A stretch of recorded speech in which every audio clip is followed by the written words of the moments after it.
Hello everyone and welcome to the GPVWC Race of Champions. We're at the finals. We're going to start with the quarterfinals obviously in a bit. And alongside me, as I'm Lewis McGlade, alongside me, doing it the other way around as opposed to usual with me being lead and James Kirk being co's. Hello. What are you doing in my seat? Oh, I know. Ridiculous, isn't it? But yeah, it's going to be an exciting night, Lewis, isn't it? We've got we've got 4 races in these, or 4 rounds, if you will, in the quarterfinals to go through. Everyone using different vehicles to the last time, I believe. And yes, it's lots of surprises from yesterday. That it's going to be interesting to see how everything plays out. See whether people who've upset the order of things actually really do have the pace to take it all the way to the end. Yeah, and I've been waiting for this for a very long time. You know, it's good. Who is going to be the champion at the end of the evening? Which team is going to be standing on the top step? We've both kind of. You said yesterday. Oh, there he goes, going off on one. But you said that it was probably going to be Pepe and Mike, and I did. And do you know what? I'm kind of alongside with that. Mike, he's got some decent speed, and we all know that Pepe is just ridiculously fast. And anyway, our first little fight of the evening is between Ari Neiman and Dowie Tapper. So let's see who's going to get the best start between these two in about 10 seconds' time. Well, we certainly know which one of them is faster in Formula Challenge, don't we? Oh, we do indeed. We do indeed. So who is going to take the win after 2 full laps of this circuit, as here come the lights for the first time this evening? And we're away, and they're both pretty similar off the line in the SRFs. Ari Neiman obviously taking the shorter circuit, Dowie Tapper going around the longer way, and James can't see anything of what's going on, so that's going to be fun.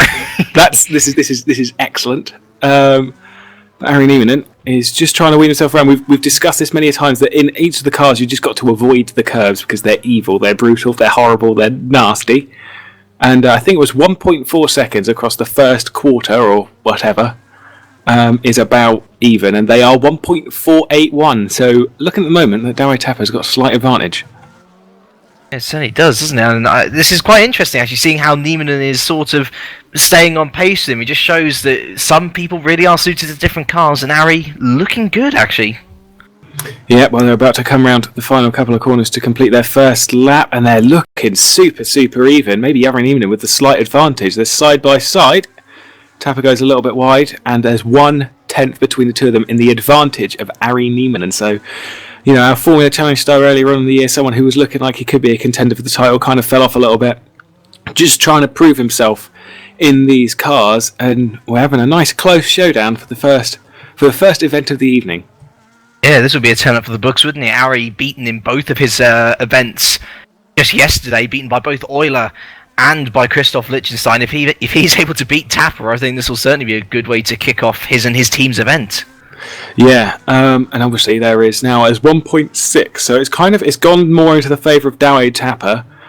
But these two, they've raced quite a bit against each other, so they know how each other's driving. And let's have a look as they're about to come down towards the line. They're going to be close again. They're going to be really close, but I think Tapper may have just nicked this. They're heading run towards the line. It's going to be close. Oh, and Tapper does get it by 1/10 of a second. That was close. That was very close. Goodness me. Fair play to Ari Neiman, and I always say, if you are visibly one of the slower drivers, in comparison to other drivers, and you're able to stick that close to someone who is a multiple race winner in the same category, fair play to Ari, and he'll certainly have a lot of confidence going up against JJ in his next event. Yeah, that's going to be something to see. And obviously, speaking of JJ, he's going up against Jason Muscat in a moment's time. But yeah, I completely agree with you. When you've got someone who's clearly this fast, and you're getting roughly, close to them, as in within 1/10 of a second, especially after how yesterday went, extremely impressive for Ari Neiman. And it's just Dowie really got it together on the final lap. And we've got 5 seconds until the lights come on for these two. And who's going to get the best start, and who's going to get around this track fastest as the lights are about to come on. And here we go for the second time. And we're away again. These cars just look so slow off the line. It's very distracting. JJ looked like he got a bit of a better start as opposed to Jason Muscat. And who's going to be the favourite to win this one, James? Well, Muscat was hugely impressive yesterday, wasn't he? But at the same time, James Johnson, he's no slouch himself, and I think their speed is very much masked by these cars, which to me look very much like the old Chaparral Le Mans cars to me.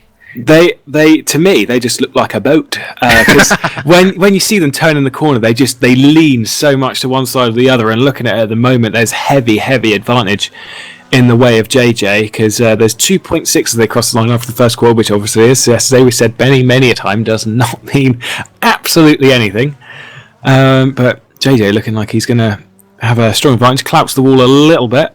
Not my favourite spot for seeing people clout the wall, but he's smashed it, but keeping the car on track and pointing forward. And at the moment, after the first full lap, the advantage is 1.5 seconds in the form of JJ, so that's looking really impressive. Yeah, good first full lap from JJ. They're really good, and Muscat was clearly the faster of the two drivers last night. I wonder whether this is flipped though. I wonder whether Neiman is looking like the stronger contender, but even then, the fact that he was being by Tapper does look pretty ominous for those two.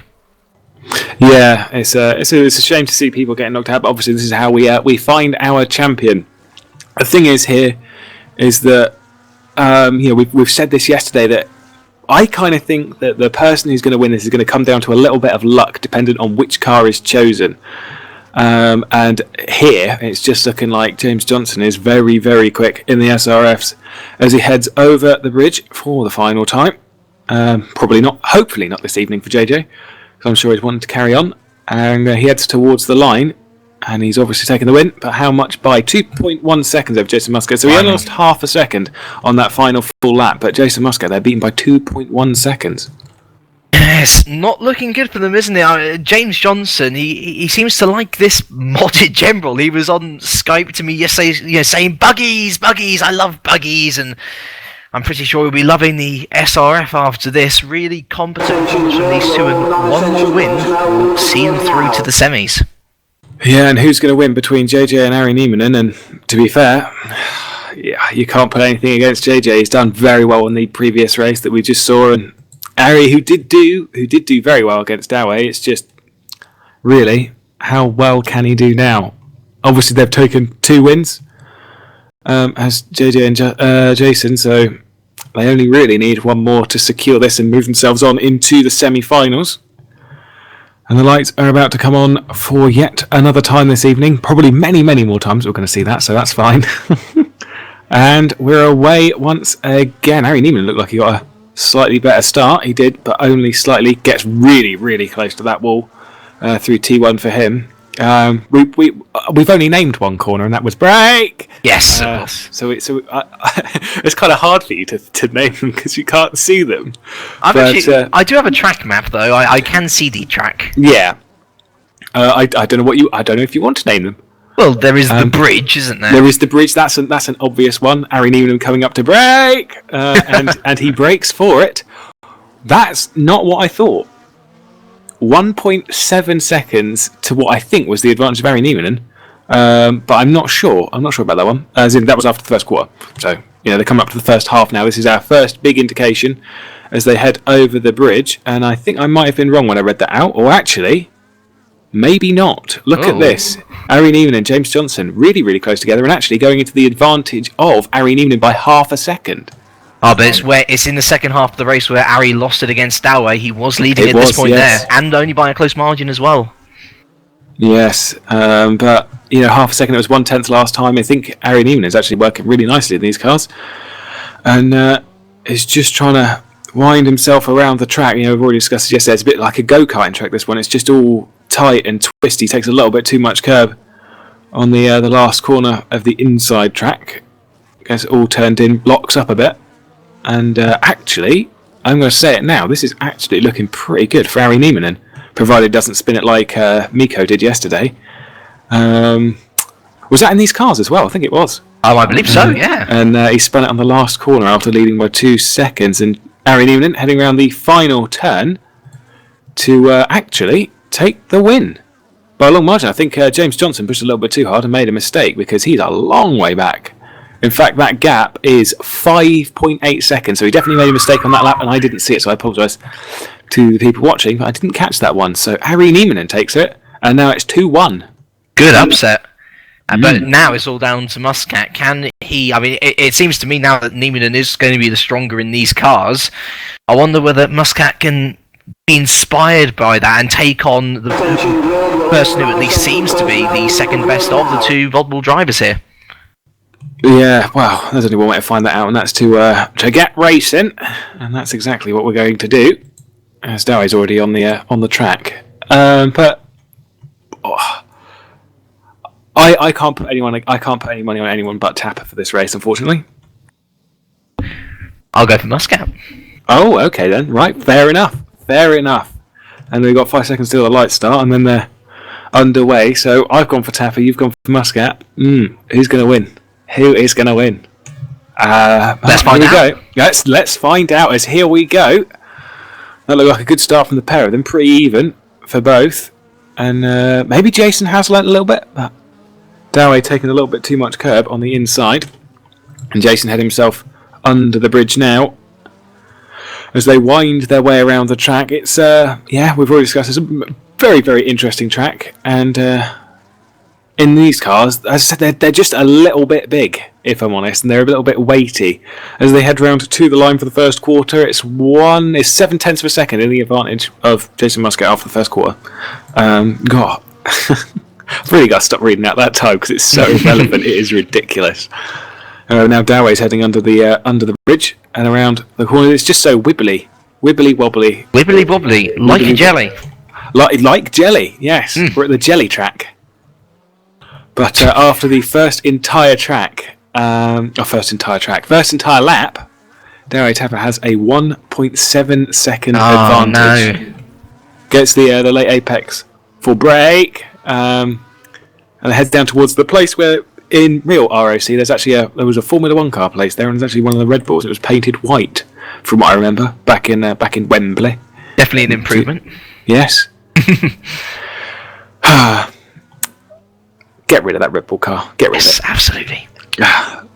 It's all right. We're impartial when it comes to all things GPVWC. When it comes to F1, no.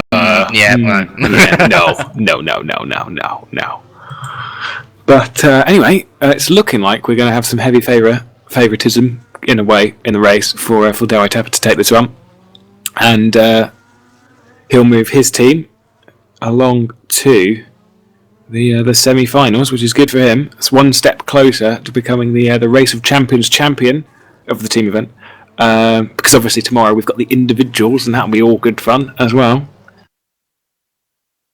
Absolutely. I've just had a little message through from Michael Pittman, of course, team principal of Vodbull Racing, and he says #Team VBM baby. So obviously, indeed, very happy with that. And actually, I think we should say, if you fancy tweeting us at all, then because I'm not watching the action, because I'm actually focusing on admin stuff, you can tweet us with the #GPVWC ROC, and we should get to your tweets throughout the evening, hopefully.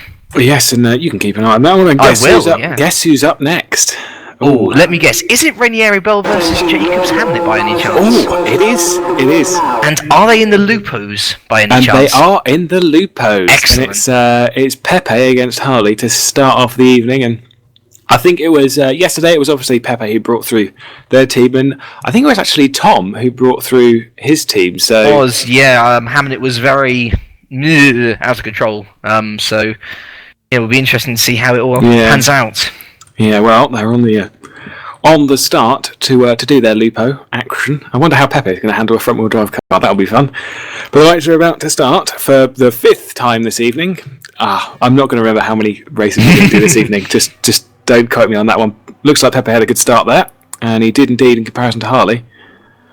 And he's got to pull his finger. Oh, God. These cars, they look like they get really, really close to the wall because I forget that they're front-wheel drive, so you can't stick the back end out. I'm not a fan of front-wheel drive cars. Ugh. I must say. You're not a fan of front-wheel drives, are you? No, I do prefer a bit of waggly tail. We like our rears hanging out. Absolutely. I'm not a front-heavy kind of person, if I'm honest. Wow. After the first lap, there was a 0.2 between them, so I think that's advantage Pepe by a long way. We'll find out after the first full lap, because that's when it gets really confusing, is when I do roughly the same time over a quarter, because I forget which one's the shorter track. But it's looking heavy advantage Pepe, and it's just like looking at him driving around this car. It looks like it constantly grips. He absolutely knows how to drive a front wheel drive car, and so that's scary, very, very scary. I think he just knows how to drive cars overall, Lewis. He's such a competent driver, and very few flaws in his Super Cup season this year. So I'm really not surprised. Well, I said it to you before we entered the ROC Harley Hamet, grinding along the wall. Is that I think Pepe is the fastest driver in GPVWC at the moment, and you can go against me and say Lucas, but well, Anyway, but Pepe he's a fantastically good driver, and I think Mike is very, very happy to be teamed with someone of that talent and that just driving ability who can chuck a car around no matter what the car is, and heading round to win his first one of the evening. And 1.844 seconds was the advantage in the area of Giuseppe Rainieri. And who have we got lining up next? This one's going to be fun. This is Thomas Jacobs and Mike Bell, the pair of them having quite a lot of history between the two of them. Yes, absolutely. Yes. Stretching all the way back to GRC pre-season, season 14, and he's got plenty of videos covering their history. So if you do fancy having a look at what is so interesting about these two, you head over to his channel and have a look. It's quite interesting. Yeah, it's. I think they're all also on GPVWC TV, where you can also get to his channel. You can't get to GRC events, but you know what I mean. But I'm actually quite excited for this one. Who's going to win? Sorry, Mikey Bell. I know you're a good friend of mine, but Tom was looking pretty good in free practice. Although I know Mike's pretty good in front wheel drive cars. So who knows what's going to happen? We're about to get the lights on. The Wenger bus is coming, and we're about to get going. Oh, here we go. Yeah, with the lights. The lights are on, and we're away. Tom with an excellent start. Excellent start. Surprised that wasn't a jump, but that was just very cleanly off the line. No real wheel spin. Exactly. That is precisely the thing that I wanted to say. Tom keeps it tight on the inside after he's gone under the bridge, which is quite an interesting thing for him to do. Not seen any other driver do it, like keep it that tight to the inside. And at the moment, looks like he's got one hell of an advantage as they cross the line. I think it's about 2 seconds. 1.5. Okay, so maybe not so much. As Mikey Bell's now going to wind his way round, gets very close to the wall before he goes under the bridge, and that's where all the time is. How close can you get to these walls? See, he's gone for the slightly wider line as he tries and chucks it back in, and Tom is heading down the bridge. So these two are actually going to be pretty close, but I think the advantage is going to be in Tom's favour by a couple of tenths. Mike gets the final 10 for him wrong. It's a bit more than a couple of tenths now because he got that wrong. It's 7 tenths. So unless something happens to Tom, you kind of feel that this one's going in the way of old Thomas Jacobs, which I'm sure will just that'll be lovely for Bell. That'll be lovely. But yes, his third quarter about to be completed for Tom, and huge advantage that he's got over Mikey Bell. We saw this yesterday, that Tom just seems to be able to cope with the different cars, and obviously this is something that you can't forget, is that over at GRC, and he's a GPVWC race winner in the ITC in front wheel drive cars, and his team won the team's championship in the front wheel drive cars back in GRC. So I'd expect Tom to be fast in the front wheel drive cars, and that's exactly what he's showing off at the moment as he crosses the line and wins his first event of the evening, 1.5 seconds clear of Mikey Bell. A nice confident event from Thomas Jacobs there, and it was really that the one thing we were talking about with Mike Bell was we've seen him get good results in Super Cup because of his alternative tyre strategy. Sorry, get your words right, James. When it comes to pure pace, that's where he's slightly lacking, and I think it's been quite clear from the past few events over the last couple of days that, well, he'll be having to hope for a little bit of a miracle, I think, if he wants to beat the speed of Harley Hamet in the next round. Well, you never really know. I mean, don't forget Pepe did beat him by quite a long way, so they might actually be fairly evenly matched. However, these two, Pepe and Thomas Jacobs, Giuseppe Ranieri, who's going to win this one? I think this will be the deciding factor as to which team's going to be moving on. The two fast drivers from the two teams, and who is going to win between the two of them? Well, we're just about to find out as they're away and off, and I'd actually say advantage Tom on the start, because that was quite a nice one. We saw that he got his start right last time out, and away he goes once again. Winds his way around the section, and then is about to throw himself over the bridge that Pepe's throwing himself under. Who's going to have the advantage at the moment? It looks like it is going to be Pepe.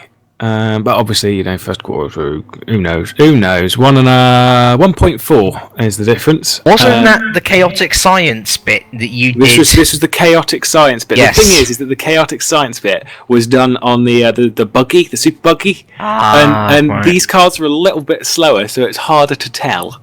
I see.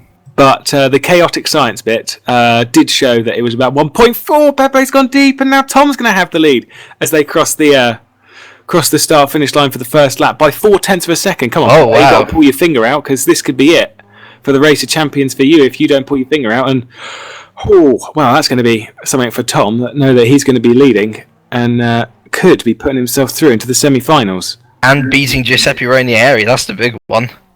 Well, if there is a tiebreaker, then it could be these two going up against each other once again this evening, and around the final couple of corners for the. Okay, right. So Pepe looks like he's pulled it back a bit in the advantage of him over that lap, but this is the mad science bit that we've still got no idea. And about to throw himself over the bridge for the final time. Don't go too deep. Don't go too deep, Pepe. You've gone too deep. Oh, no. And Tom Jacobs is going to win it by...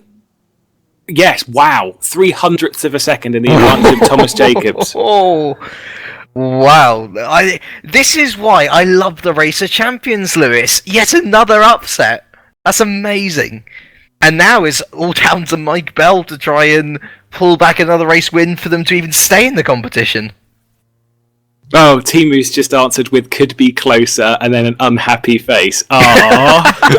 Oh, well, Timu, of course, no. For those who don't know about the relevance of that comment, Timu Toyka and Nick Rowland were one of the two teams that got through to the final last year, and Timu lost out by 0.02 seconds.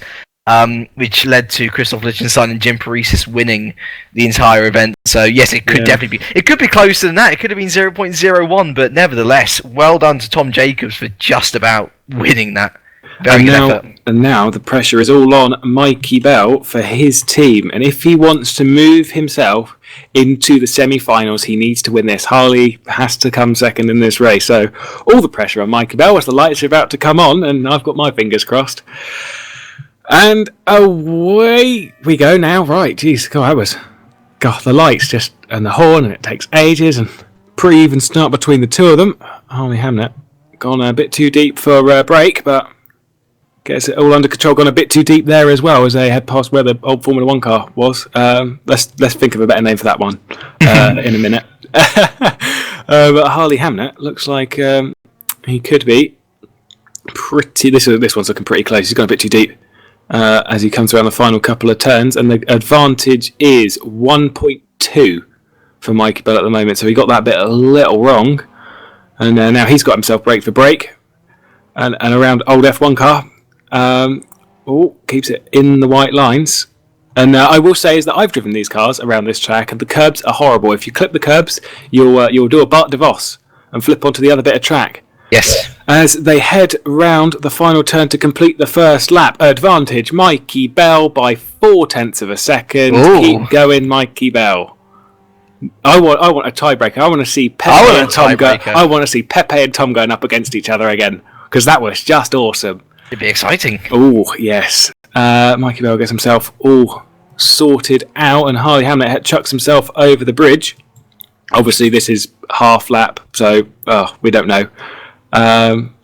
But it's looking advantage Mikey Bell, 2 seconds. as they throw themselves around the first quarter. And all that will be going through his mind now is don't blow it, don't blow it, don't blow it, don't blow it, don't blow it, don't blow it, don't blow it. And I mean, he's dealt with a lot of pressure whilst holding up the old 8-car train of Formula Challenge Abu Dhabi. So he's just got to do it again as he chucks himself. He's gone a bit too deep. This is going to be a run for the line. Don't do it. Oh, Harley's rolled, Harley's rolled. Oh, no. He's rolled onto the other bit of the track and Mikey Bell does take the win. Wow. Harley Hamet crosses the line upside down. Oh, no. You know, when I was watching Harley yesterday, I was thinking, oh, wow, he's kind of disappointing me. That's just encapsulated his entire Race of Champions experience. Nearly, but at the same time, so far away from doing well, and we now go to a tiebreaker. Parker now says, Mike, stop hacking, because obviously yesterday, Mike took the win against, who was it, Scott, wasn't it? Because Scott spun, and now he's taken a win against Harley because Harley's rolled. However, I will say, pace-wise, that was a fair win. Anyway, we are getting Pepe and Tom going up against each other now. Yeah, Pepe, quite obviously. you know what you did wrong last time. Yes. Oh, this is going to be good. I'm waiting for this one. Oh, Giuseppe's disappeared on my screen. Oh dear. But it's fine, because if it doesn't work, then we can just restart quite easily. It's fine. But Pepe is back onto the grid. We've got 8 seconds before the lights come on. And oh, who is going to win this one? Because this one is absolutely important. The one who wins this, their team goes through into the semi-finals. Will it be Tom? Will it be Pepe? We're away. And this time, Tom doesn't get so much of an advantage off the start. However, it was still a damn good start in comparison to Pepe. So Tom knows how to start a front-wheel drive car. As we said, race winner in GPVWC ITC and team winning in the GRC Season 14. So he knows how to control a front-wheel drive car, even if it's not around the Race Champions track. As they chuck themselves around the first quarter, it's looking like a pretty quick time for Thomas Jacobs. And it is indeed 1.4 second, pretty much 1.5. Now, I think this is where, in these cars, this is where the old mad sciencey bit is about. That's about where they're even. As Pepe flies himself past the old F1 car and over the bridge, Tom is rounding his second to final corner, and wow, advantage Thomas Jacobs by a long way once again, 0.5 of a second. So this is looking like it's going to be make or break for Pepe. He's got to really, really do a fast time now if he wants to move him and Mikey Bell up to the Race of Champions semi-final. And Tom goes a bit deep as he heads over the bridge. However, I've never been so enthralled in a two-way battle in a race. It's amazing. I think the biggest winners are the spectators, isn't it? Oh yes, this is exactly what we want to see. They're on their final quarter now, and who is going to have the advantage? Giuseppe Rainieri is about to throw himself up and over the bridge. Thomas Jacobs, oh, this is going to be close. Ooh. Thomas Jacobs is running himself. Pepe, do not get this wrong. Pepe, you've got it wrong. You've got it wrong, Pepe. Thomas Jacobs is actually going to win and move the team up into the semi-final. Wow. What an upset again, and that's my bets from the competition gone. That's your bets from for the competition win gone. Wow.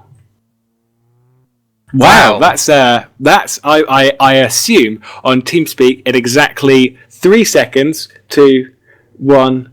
Nope. I will get a message in just a minute with an unhappy face from Mikey Bell. That's astonishing. So Thomas Jacobs can now say not only did he beat Giuseppe Rainieri once, he's beaten him twice on the same evening. That's astonishing, and so that means that our first semi-final lineup is going to be Dowie Tapper and James Johnson, the astonishingly Thomas Jacobs and Harley Hamet. We don't know what cars they're going to be using, but yet another upset of the 2013 Race of Champions. That is absolutely incredible. So heavily well done to Thomas Jacobs and Harley Hamet for an excellent role. I would give that one at least a 9 out of 10. And now against each other is Jordan Weeks and Alex Cooper in their old Academy Racer Caterham. So that'll be fun. Yeah, it's going to be interesting. I think this one's going to be dependent on DeVos, really, because DeVos rolled his car last time quite spectacularly, and yeah, I think it's going to depend on whether he can get the speed down in these cars for their team to progress. Yep, indeed. Well, the lights are about to come on for the drivers, and I'm not in the right camera position, so I can't see who's starting. Here we go. That's better. And away we go. Pretty even. Looks like Cooper. Weeks had a slight advantage, but on the second phase of the start, we're not really too sure. Alex Cooper really throws the Caterham over the curb, heading around brake, and then around the old F1 car that isn't actually there, and then around the precursor to bridge, and then over bridge. And Jordan Weeks looking like, obviously he's in the lead because of the way it works. They're looking really close, so I can't remember which one's at the advantage at the moment. I'm really good at this. Yes, you are. Aww. One day we will figure out the mad science behind all this rubbish. We will. If not, until then, Alex Cooper gets the rear really out on that under braking. Obviously, brake bias pretty rearward on the car and nearly clouts the wall on the final couple of corners. But this is the way that we can find the advantage as to who is leading this event. And well, it's not in the way of Jordan Weeks, if I'm honest, as Alex Cooper has a 1.2 second advantage at present moment in time.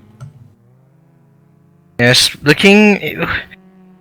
I can't tell who's going to win this though, because we've seen so many upsets from today. You just can't tell what's going to happen, and these Caterhams are not the easiest of cars to control by any stretch of the imagination. One wrong move and you could see yourself in a spin.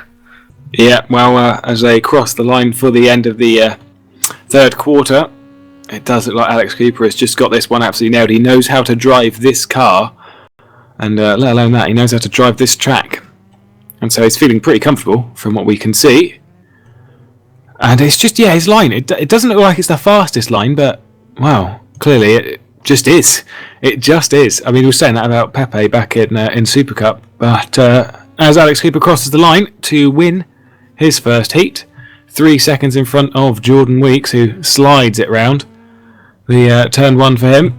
And but no, we said this about Giuseppe Ranieri, and I think Oscar said it as well, that his lines didn't look perfect. It doesn't look like it's going to be a fast lap, but he's just figured out how to carry more speed around it, and that's where the advantage is. Well, Alex Cooper's a very talented driver. I know Indeed. that. I mean, when people just focus on Super League, you think he's been a bit under the radar, but we've got to think at this statistically. He finished 5th in Super League. He's the 2013 World GT champion, and he came 2nd in WSS this year.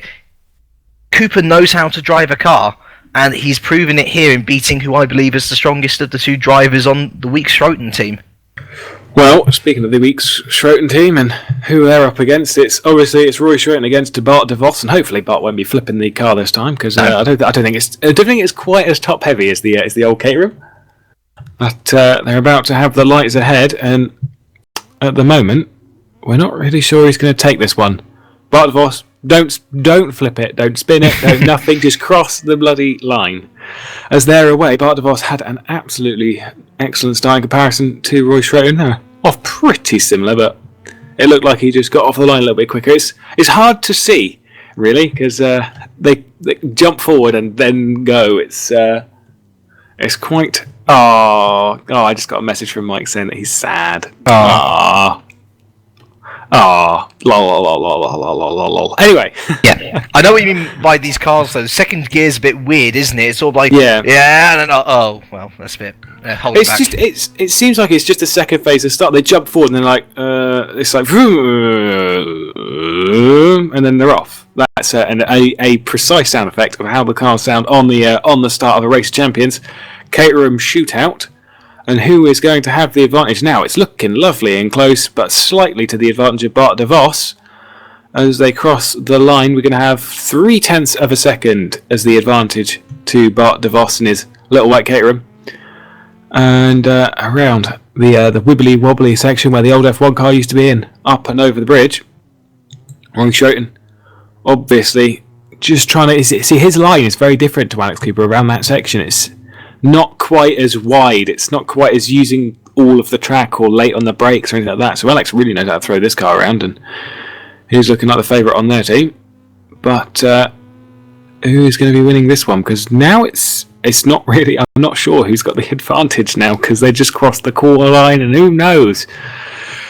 Roy Schoten about to chuck himself back over the bridge, and Bart DeVos about to. This is going to be close. This is going to be close. Slight advantage though for Bart DeVos, I think. Yes, it is. Roy Schoten gets his jump. Wow, that's close. That's close. 0.013 of a second in the advantage of Bart DeVos. You could get closer, Timu. You could get closer. And yeah, well, I'm surprised by that. Very, very competent effort by Roy Schoten. But my bet for it did win. And I think, looking at it now, I would say Cooper and DeVos should be safely through, given that Cooper does look absolutely supreme in these cars. Yes, indeed. So, see who is going to be moving on. It's looking pretty safe that Alex Cooper's going to be moving his team. But exactly, we've had much upset for some of the drivers and some of our favourites. I mean, we've just seen Tom get beat bloody Pepe, which that I did not expect to see, and I thank Tom for it because it was excellent. Nice surprise for the evening, even though I'm sure Mike won't agree. Always good to have an underdog. Oh, it is. And in comparison to Pepe, yes, he is. Away they go. Alex Cooper with a fantastic start in comparison to Roy. So that's how you start these cars. Is probably what Roy's thinking. And it's just, I mean, obviously we've both driven like Oscar's setup, and you know how like when Oscar's thrown it around the track, and then we try it, and it's just like how, just how this is an oversteery mess. Yes, that's kind of like what it is when watching Alex do it. The only thing is that he's doing an oversteery mess whilst going very quickly. And across the line, they're looking pretty good. Just who's got the advantage? Who knows? These Kerrims I think they're the second fastest out of the 4 cars that we've got, excluding obviously not excluding the 5th car, the kart, which is remarkably good fun around my home go-karting track of wherever it is. Buckmore. God, come on. I just thought Bath. It's even got a funny name. Oh, that's not who I thought would have the advantage either. Does Schoten have the advantage? Schoten does have the advantage by 3 points. Excellent. Can Cooper... The thing is, though, Cooper, I'm pretty sure he can pull it back. You never know where these guys have made a slight mistake, and as you rightly say, they throw it round, and sometimes they are slow, but other times you think, how on earth have they done that after looking so wild? Exactly indeed. As they cross the line for the first quarter, it's 1.4, so it's a little bit different than it was last time. Cooper could be pulling this one back, but yeah, Buckmore does have a bit of a weird name, but it's a good track to throw a car around. I will say that. And rounding off and going over the bridge is Alex Cooper, and Roy Schoten looking like he's got one hell of an advantage at the moment, but it's going to be close once again. Roy, though, I think he's going to take it. He is going to take it. Alex Cooper throws himself out to the wall, and Roy takes it by 0.5 of a second. So, whoa, this is looking like it's going to be a good night. Well played, Roy. That again, another upset. There we were writing off weak Schoten, and now they're right back in it. And I really, honestly, couldn't tell you who's going to win between Bart DeVos and Jordan Weeks, because they've been looking quite equal themselves, to be honest. Yep, indeed, doodle. I just need to do something really quickly. Oh, yeah, right, that's that sorted. Anyway, now we have Jordan Weeks and Bart DeVos, and who's going to win this? I've already said I don't know. I don't know. It's just who's going to win this? Who is going to win this? Stop asking me. James, who's going to win this? God damn it.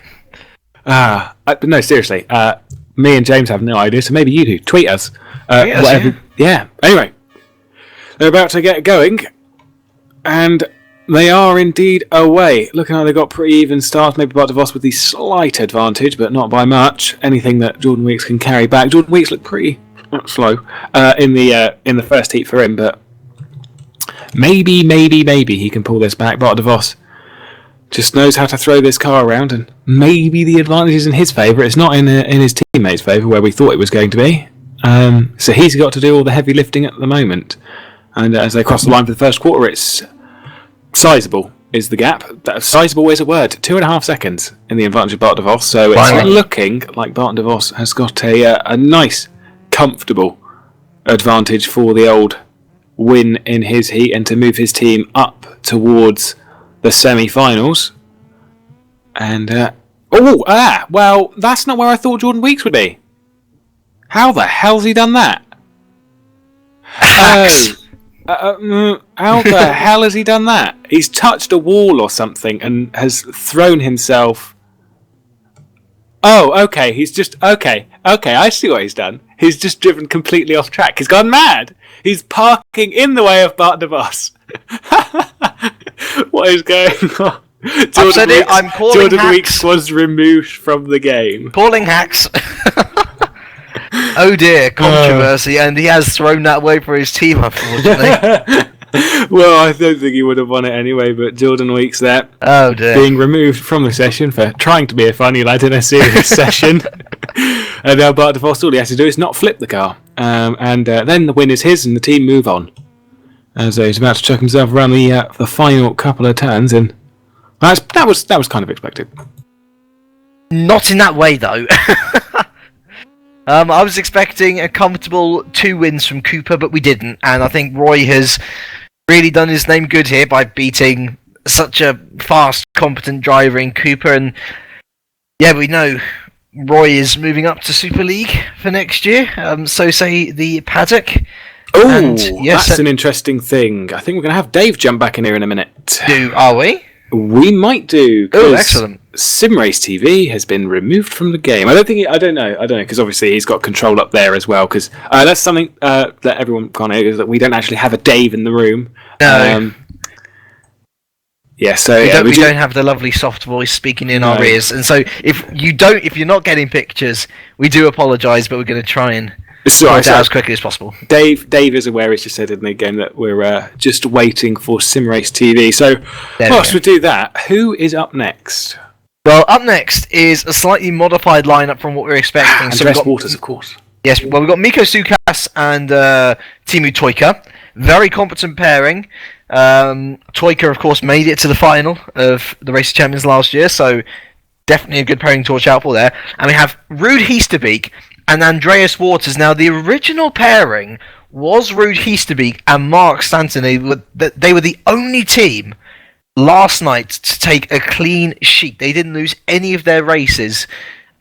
But Andreas Waters, lovely guy, wish him all the best, but he's a slower driver than Mark Stanton, and so I think that has put Mikko Sucas and Teemu Toika definitely in a better shape of mind, knowing that they could be able to snatch back maybe 1 or 2 wins here. Yeah, I know. Oh, right. Okay, we're just getting things. We need to reload the track because there's a bug again with one of the drivers, which is the bug we saw yesterday with Harley, where he was driving down the pit lane. We started in the pit lane, so it's fine. We're just going to reset the track. But yes, I'm going to put my money on out of this pairing. Who's going to move on is Teemu and Mikko. That is my prediction for who is going to be advancing, which means now that it's probably going to be Ruud and Andreas. Yeah, had it been Ruud and Mark, I would have put my money on them. And as I say, with all the best will in the world to Andreas, this should, in theory, favour Sucas and Toika now.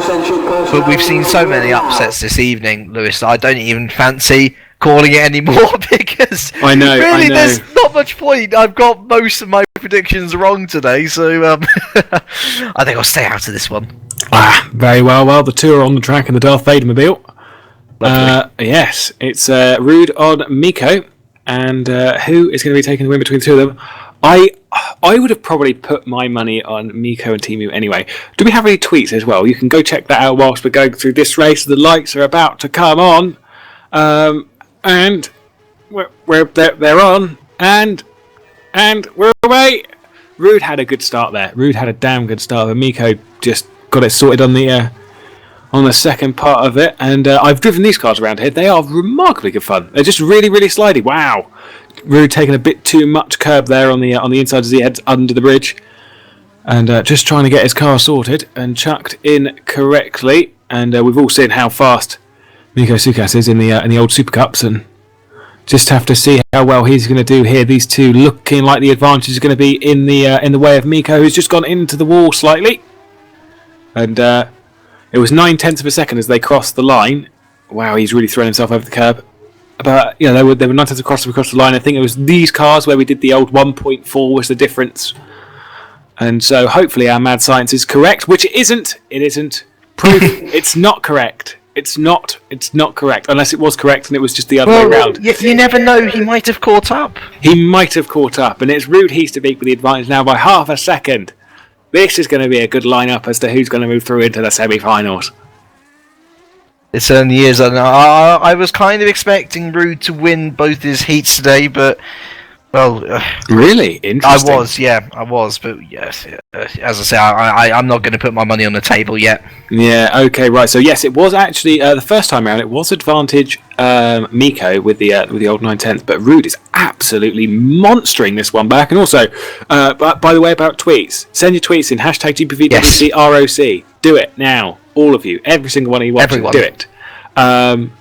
Rude, though, is about to chuck himself around the final two corners and past the old pit entry or pit exit or whichever blooming way around it is. It's the pit exit, and I keep using it yes, it's a pit exit. That's where he's just thrown himself past. Right.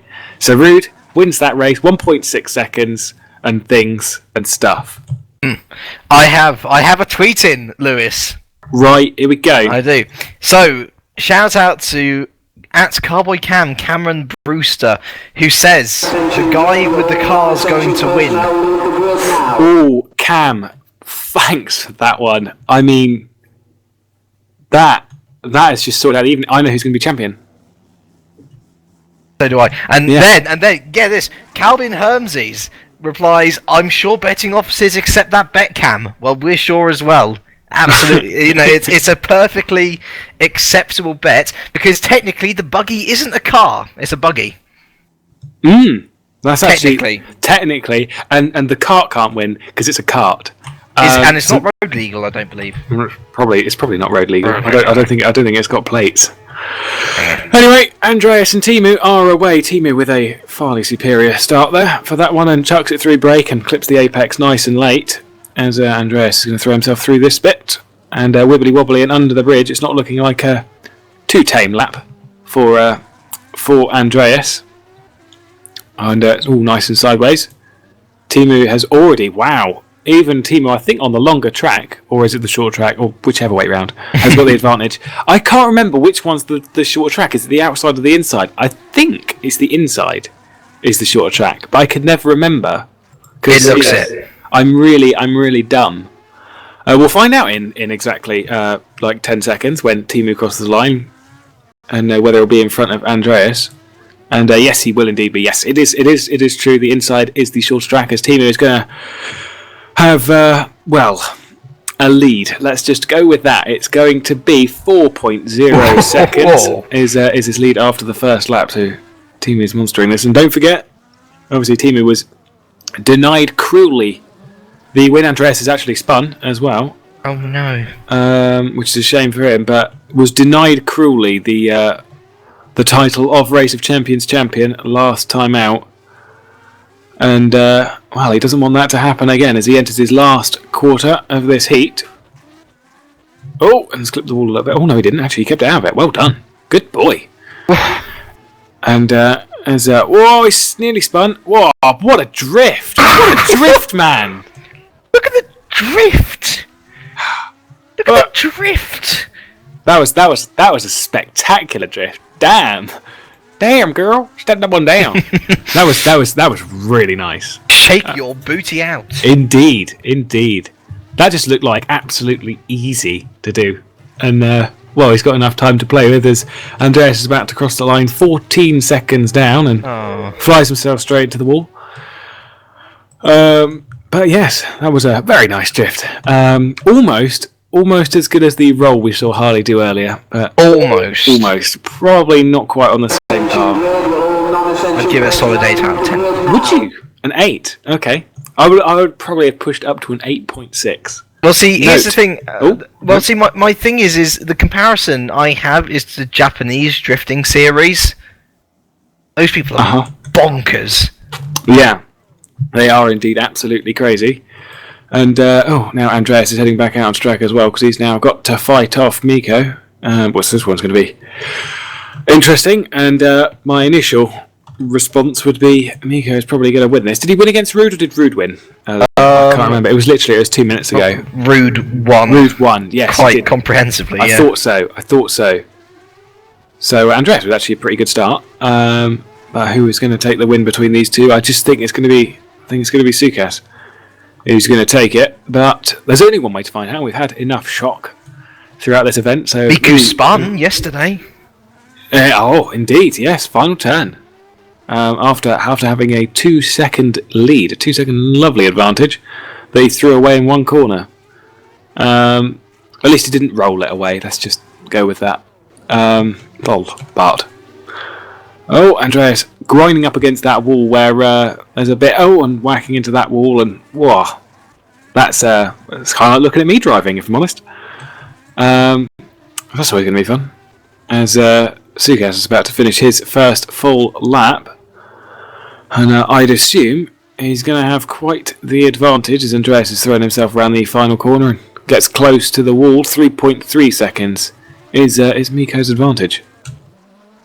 That's smaller than Timu's, isn't it? It is smaller than Timu's, yes. So either Miko is a bit slower, or Andreas is learning quickly. Yeah, it could be a bit of both. You never know.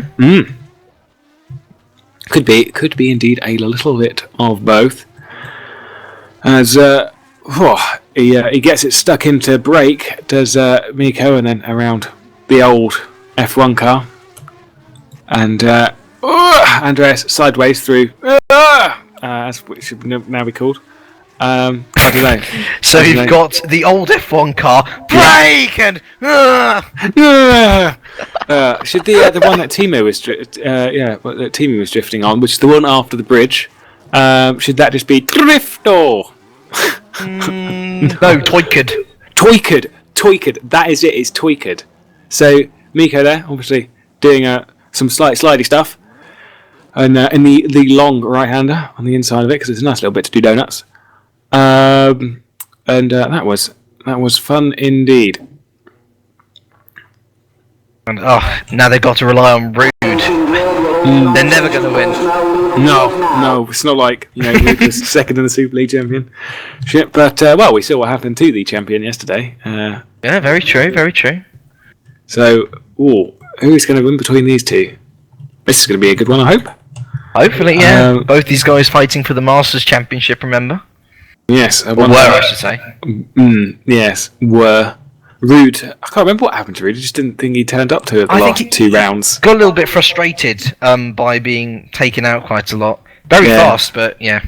Indeed, very, very fast. It took about 3 wins in that season. But anyway, away we go with the two drivers. And Rude had a lovely, lovely start there in comparison to Timu's, which really was kind of lovely anyway. But you know what I mean. There was just like the slight little bits. As wow, see, this is the thing that I noticed with these two is that heading under the bridge is that they really get themselves chucked in, and Timu's toikering it around Toika, and Rude isn't. As they're heading around for the first quarter, and it's looking like the advantage could be in the hands of Rude at the moment as he's heading around the first turn. These cars just look really slidable, like yummy slidey. Yummy slidey. I was going to potentially do a controversial comment there, I won't. Well, you can message that one to me a bit later on. This is looking like it's going to be close after the first lap, maybe with a slight advantage in the hands of Timu. In fact, now, and it is indeed 4 tenths of a second in the advantage of Timu Toika. Rude around brake, around old F1 car, and Timu around Toika. And that's just going to be really off-putting. It certainly is, yeah. Timu's getting Toiked. He is indeed, as Rude's heading around the final couple of corners for him. And Timu looking like he just has a nice little lead into brake. And Rude around, as he is slightly sideways through it. Good times. Oh, it's going a bit too deep as he heads onto the bridge, but it's fine. It's all good. He's keeping it under control. Timu, though, already heading over bridge, and Rude not getting the back out like Toika. It's going to be close, but not close enough for Rude. 0.4 of a second was the advantage for Teemu as he crossed the line to win his heat. And does that mean he moves his team forward? That means that he moves his team forward. Yes, he does indeed. Yes, Teemu what an upset again! Yes, so the 1 and 2 in the Super League are out already. So can you believe it, Lewis? But in the Race of Champions semi-final, we don't have a single. Actually, yes, we do. We do have a single champion. Because Alex Cooper's World GT champion. Yes, of course. So we've got one champion. So one if they remaining. get kicked out, we could be going into the Race of Champions without a champion. Amazing. The Race of Championless. Race of Championless. That's yes. what it should be. Anyway. Yes. Excellent. Excellent? Yes, they're getting the carts out. Oh, goody. Also, that's brilliant. I think everyone has just left the server accidentally, whether it's all broke or whatnot. But Simrace TV is also out. Sorry if you don't have pictures again, but honestly, this is excitement. We're getting carts out. These things, honestly, you guys will love it. The little dinky things, and it's excellent. But we got some new tweets through. We have some new tweets through. So first of all, shout out to Jared Fellan at Jared_Fellan, inventive username there. Good luck to Tom Jacobs in his semis. He got me interested in sim racing. And actually, I think that's shush you. But I think actually that's quite a common point. There's been quite a few people getting into sim racing through Tom's video. So I think it'd be quite nice to you and not me because I was in it already, but you certainly. And yeah, he's doing a good thing getting people involved. And it'd be nice to see him do well at the end of it all. And we have another tweet through from Calvin, who says that Teemu's drifting is so sick you'd almost think he's Asian. That's not racist, so that's fine. I was sitting back going. In fact, that's a compliment to Asian drifting. That is a compliment to Asian drifting. So. Good stuff. They're also given a little bit of warm-up time to head around to the carts. Obviously, some of these people have not actually driven the carts, and they are hilariously good fun. They are awesome. Watch out for beaching them on the curbs. Alex Cooper is round in front of Tapper, which obviously you can't see because Simrace TV is not in the server, but, GT. Maybe Simrace TV will join in a cart. Maybe. That'd be like a surprise contender. Do you know what I think should happen? What do you think should happen? Because obviously, unless you download it and get in the bloody server on Thursday, even though I don't know if you can. But I can't. I'm at uni. So if Smithy's here, okay, what we need, race commentators, me and Smithy, head to head. In the carts. Who would win? In the carts, me and Smithy. Who would win? I did beat him in an F1 game yesterday by a long way. Did you? That was good fun. I beat Oscar as well. That's interesting. In a hugely OP car. I did a bit of co-op F1 season with Simon actually, and we were reasonably equal. He would always. I know, he's good. He's really good at this. Simon Smith may play his chances down in sim racing, but in the games like F1 2013 and whatnot, very, very good driver. Yes, must be said. He is indeed. We do miss Mr. Huggaballs from the commentary box today, but hopefully, hopefully he should be back for us tomorrow for the individual event, of course. But yeah, all our love to Simon because he's awesome. Indeed, and with many people missing from the server, obviously, I think they're just trying to cut down on who's in it. We do actually have Mikey Bell and Rude back in the server, just checking things out and making sure that everything's going on all la and lovely. And as you can see on the grid, look at those carts. Amazing. Kart track. Now we've got karts. It's here for the semi-final. It's Harley against Dowie. Who is going to be taking the win? The lights are going to be on. We're about to get underway for the first of the semi-finals. Here we go. And look a bit slow on the start, but trust me, these things are actually the fastest around this track out of all of the cars. So that's always good fun. It is literally a go-karting track. Harley chucks himself under the bridge. God, they just look so small and pathetic. Amazing. Who's going to be the fastest in the karts, though? Harley looking like he's clearly not done too much practice. It looks really, really wiggly woggly, but he is running on quite a high ping. Looks like advantage Dowie, however, we don't know what the gaps are supposed to be between these two, so, we've not been out in the karts before, but they are hilariously small. Certainly, it reminds me almost of a Scale Electric set. Indeedly doodly. As it does look like Doway Tapper is going to have the advantage over Harley Hamet as they cross the line, but not by much. It's 0.4 of a second. That's something that can be closed back as these things just absolutely grip. The problem is that if you touch the curbs too much, which I'm sure Harley's going to be aware of, touching the curbs too much and getting a bit too close and frisky with them, is they beach. The carts are quite low to the ground and they will beach on the old curbs. Hang on, no, it clicked on the wrong person. Jeez, I think Dowey's had a mistake because I think he was a little bit further back than I thought he should have. Yes, Dowey spun. Dowey has actually spun. Oh, Oof. You should be on this, Lewis. Come on. I should be, but it's really hard to look at the two drivers when they're going around. It's looking like it's going to be advantage Harley. So wow. That's not something that I thought I'd see in small kind of open wheel kind of cars things. But Harley Hamet is going to cross the line in the lead. Dowey with his spin. This is exactly, I said it, he did it when I was talking about the curbs. So you'd have seen it when I'm talking about the curbs. The curbs evil in these cars. 8 seconds even is Harley's advantage. And there we go. Harley wins the first round of that. And who is going to win between JJ and Tom? Ooh, could this be Thomas Jacobs and Harley Hamet moving on into the final of the Race of Champions? Let's put it this way. I would have been surprised at the beginning of the tournament As would I. But these two just have something about them. I think that was Harley's first race win overall, but the fact of the matter is the two of them just seem to have something, and who knows what could happen. Tom is just looking like he's super quick in in all of the cars that we've been in so far. So will he be the same in the karts against JJ? As they're about to get underway with the lights about to come on for the second semi-final event, and they're away. Tom with a much better start as I would look at, but he kind of bogged down in the second phase of the start. Obviously, these cars have only a single gear, and so it's quite easy to bog down. And I'd assume in real world they wouldn't actually have a clutch, but I'm sure you could clutch start them pretty easy indeed. And if JJ is going to have what looks to be a slight advantage, but I've forgotten which way around the advantages now, so who knows.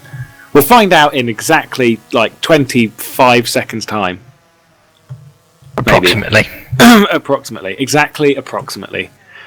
As Tom is going to wind himself around and head over the bridge, and JJ's already lining himself up to head round towards... Wow. That's a huge advantage for JJ as he's heading down towards the line.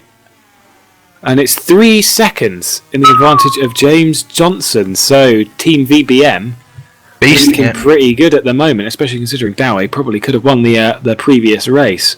So these two, they're the ones looking like they could be heading up towards their championship win. Where was JJ in the World GT? He was second. He was second overall, yeah. And Dowey was third in Formula Challenge. So they appear to be pretty high when it comes to championships. Both did well in Super Cup as well. Yes, he did indeed. He had a podium. Yeah, indeed. So James Johnson there is going to wind himself up and head round the final turn before Tom has even crossed the bridge. Across the line he goes. I assume Tom has had a spun and I've just completely missed it. I do apologise for that. But we were talking about VBM, so hashtag swagger. As Tom crosses the line, 7.7 seconds down. So blimey. Yes, that is indeed impressive. Now it's Dowey and Tom heading up against each other, as Harley has also left the game, but that's for the next race, so we'll sort that out. It'll be fine. And now we were talking about drivers with history. God, Dowey's coming up against all of his Formula Challenge rivals tonight, isn't he? I know. This is the thing, is that this is what I was just about to say, is that these two have got a little bit of history. Has Dowey and Tom, especially considering theoretically, from a standpoint, if you really look at it that way, Dowey is responsible for Tom's victory in Formula Challenge. I was going to say that. Yes. Indeed. Also, Dowey's back now. It's fine. But yes, that is something that Dowey is responsible for that victory after having a little bit of a collision with Emmanuel Gagzella in the South Korean race 1, but the lights are about to come on for the drivers. Could this be Tom's final race of the evening? Or could he secure himself a victory that will hopefully make sure his team are heading towards the actual finals? As it happened again. Tom had a good initial start and then it just sort of bogs down. I'm not sure why, but Dowie shot off absolutely quickly. Now, who's going to have the advantage when they get round to the checkered flag the final time? Looking like it's actually going to be Dowie. As Tom, this is the thing, is now Tom's driven these. I think he might have done a bit of practice in the 4 cars and not done the kart because he thought it was irrelevant, maybe? Possibly. If not, the kart just does not suit him. And, that's the thing with this, is that to be champion of the Race of Champions, you pretty much need to be good in all of the cars, and that's what we'll see tomorrow in the individual events. So no Mikey Bell holding on to old Pepe Rainieri, as Dowie Tapper is going to cross the line heavily in the lead of Thomas Jacobs. Actually, well, not as heavily as I first thought, but 7/10 of a second. Nevertheless, for Tapper as an advantage over Tom, as Tom's gone off of the track. Now, Dowie, don't spin it. But yes, Tom went off of the track, coming out of break and heading down towards the old F1 car, and round and over the bridge he goes now. I'm assuming now that Dowie's pretty much got this one sorted. It's just looking pretty comfortable for him. After Tom's little bit of a mistake, he just needs to not spin it, and he's coming up to the corner now, where he did initially, down towards the entrance to bridge. Don't take too much curb here. He took a little bit more than I thought he would have done, but nevertheless, got it all sorted and heads around the final couple of turns to take a win and help his team forward. Thomas Jacobs also does the same thing and is 2.4 seconds down. So these cars are really not working for Tom. Oh, and it's a nice, confident win there for Dowie Tapper, and you must say, arguably the only reason that Dowie lost the first race in the first place was because he won it, of course, and so things not looking good for the underdogs, unfortunately, but maybe luck can befall Harley Hamet once again this evening. Well, he's actually in the server. Is Harley? He's just returned, and so no, things don't look good for what would be here the underdogs. That is, of course, Harley and Tom. And hopefully Harley's not going to start from the pit lane again, because that was just hilarious. As I'm about to get ready for heading out to the grid. It's Harley and JJ this time. We've got about 20 seconds, that's all good. But this is for the final then. This is indeed for the final, and Harley not starting from the pit lane, both with about 200 ping, so, lag, an issue for the pair. However, JJ's is going down. Now it's all good. Dat ping. Dat ping indeed. Cool. It's like being. Let's not go there. Let's not go there. Let's not start insulting other leagues. Now away we go. Away we go. As Harley has, they've both actually had a really surprisingly equal start, and I think they're both actually. Are these both football drivers? I think Harley's driven football. Harley drove. They were teammates in Watkins Glen. In Watkins Glen, they were. Yeah. Yes. So these two have got a little bit of history between each other. It's just Harley's race ended in a wall, and JJ's ended with second in the team's constructors. I think was it second constructors, something like that. Who cares? I do, because it was a really good race. As they head around, Harley is absolutely trying to monster the speed. So where this isn't working for Tom, it looks like it could be working for Harley, because he's absolutely forcing the car around. These two looking like they're going to be absolutely super close, as Harley's made a mistake. Harley has made a mistake. Harley, it was going to be really close. It was going to be really good. Harley. Come on, man. Come on, Harley. It was going to be awesome. They looked so close. They looked like they were going to cross the line with like thousands between, and now you're throwing it away and you're not even braking for brake. God damn it, Harley. God damn it. JJ, though, is going to round his corner to start his final quarter of the race, as Harley's heading over the bridge and does a little bit of a nice little jump. But it's looking pretty good for the VBM bunch. to move themselves up, and by BBM bump, I mean JJ and Dowie, not anything to do with Harley. And they're going to be moving themselves up in towards the GPVWC Racer Champions Final as James Johnson is about to cross that line to win. He does indeed. But how much by over Harley, who's a long way back? He is indeed. I think he's having a mistake with the car. I think he's clouted a wall somewhere because that does not look like he's driving straight. 14 seconds. There we go. Oh dear. It looked like he really broke the car. How much Sudocreme and how many plasters do you reckon Harley Hamet's going to need after Tom Jacobs has a go at him? Indeed. Well, I think if Tom's going to have a go at Harley, then I would as well, because that was going to be really good. Well, to be brutally honest though, Harley did win race 1, and he did look like he had the speed, to be fair. But it was going to be so good. It was going to be so good. I know, Lewis, I know. But that's what's happened. And well, our first finalists then are confirmed. Dowie Tapper and James Johnson. Who is going to be alongside them, though, as we're restarting the server again because poop. I think this is going to be probably the closest matchup on paper, of the evening, Lewis. I mean, we've got Alex Cooper and Bart DeVos, very competent pairing, versus Miko Sucas and Teemu Toika, very competent pairing. I couldn't split them, to be honest. They both look like very fast groups. They are indeed. Yes, R Factor Man, would you please just shut up? Okay. There's a point where he does get very annoying, doesn't he? Well, there's a point where, on an evening for a normal racing, you hear it once, maybe even twice for Formula Challenge, whereas here, we've heard it too many times this evening. Too many. So Last 2 evenings. You're lucky. You're lucky, Jay. I am, You're so lucky. I'm very grateful. As they're about to get ready for the lights, it's Miko and Alex meet each other and get ready to see who's going to win between the two of them. As we're about to get underway, we are indeed out and open. And just remember, if Alex Cooper doesn't go on into the finals, then we'll have a race of championless. Yes. So that'll be good. Race of championless finals. As who's gonna have the advantage here? Who is going to be winning? It doesn't look like it's going to be outright either way at this present moment in time. They're looking pretty equal, maybe with a slight advantage to Alex. Let's have a look as they cross the line. It's going to be about 8/10. So actually, it is advantage Alex.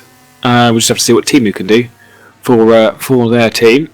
And keeping an eye on them is actually really difficult, as Alex has gone out and clipped the wall, cost himself quite a bit of time. So this could be really quite close now. But he did just clip the wall as they went under bridge. And as they're about to complete the first lap, Alex Cooper does have the advantage over Miko by 0.6 of a second.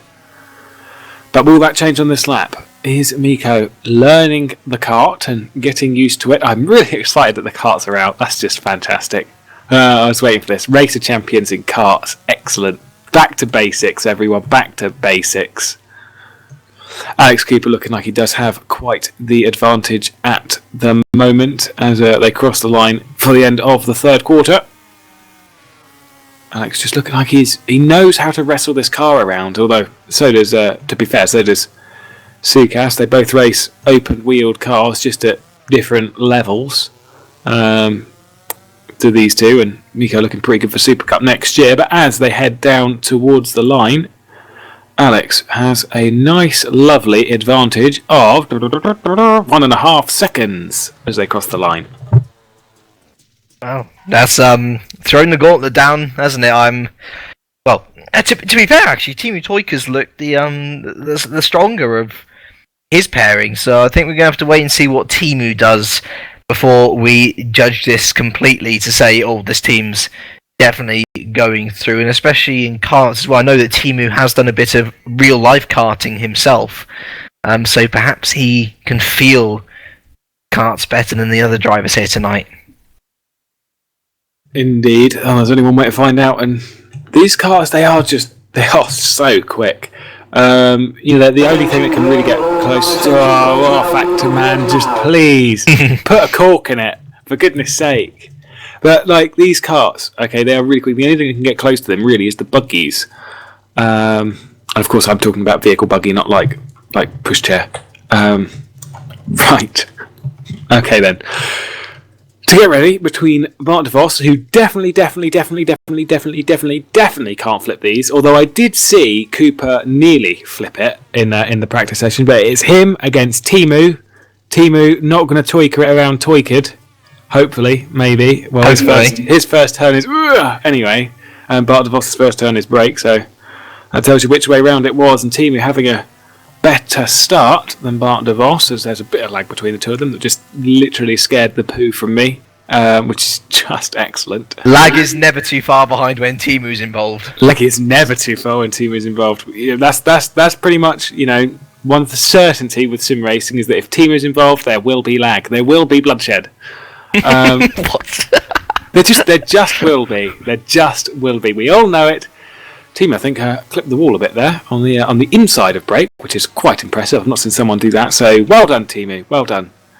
As he heads around the old F1 car and up and over the bridge, as Bart DeVos heads around Toykid. We should make a track map.